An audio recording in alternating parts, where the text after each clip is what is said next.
Annoncé le 10 décembre dernier par la ministre française de la Culture Roselyne Bachelot et officialisé hier par le journal officiel français, la France simplifie l'accès aux archives judiciaires de la guerre de libération nationale. Un arrêté ministériel a été publié hier permettant d'ouvrir les archives judiciaires françaises en relation justement avec la guerre de libération nationale entre 1954 et 1966 avec 15 ans d'avance sur le calendrier. Les détails avec Safouane Ben Sabri.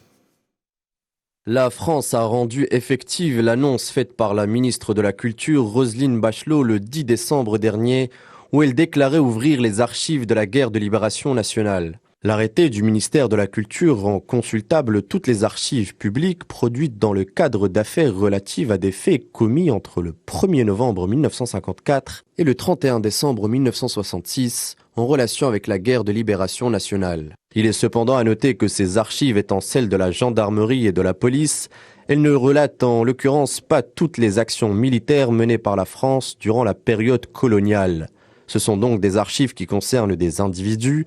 Elles peuvent à titre d'exemple contenir des rapports d'interrogatoire, d'enlèvement ou même de torture durant la période de 1954 à 1966. Elles contiennent uniquement des documents relatifs aux affaires portées devant la justice, ainsi que des documents relatifs aux enquêtes réalisées par les services de police judiciaire, des enquêtes souvent aussi expéditives que les jugements qui les suivent.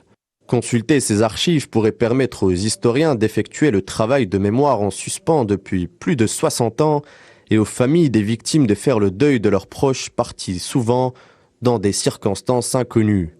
Une chose est sûre, l'histoire complète et impartiale du long chapitre de la colonisation n'a pas encore été écrite. Elle dépend notamment de la volonté de la France à écrire son histoire en toute transparence.